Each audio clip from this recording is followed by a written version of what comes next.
பாடு எருமா என்னப்பா யாராச்சும் ஒருத்தர் ஒழுக்கமா செஞ்சு பழகுங்க யாராச்சும் ஒருத்தர் உருப்படியா செய்யி நீ பாதி செய்யற மருதமணி பாதி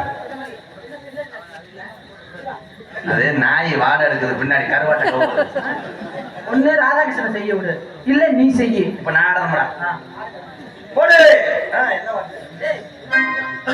இரு இப்ப நீ ஆடணுமா நான் ஆடணுமான்ட்டு சீட்டு குடிக்க போப்போம் பச்சை மிளகா அது காரமல்ல பச்சை மிளகா அது காரமல்ல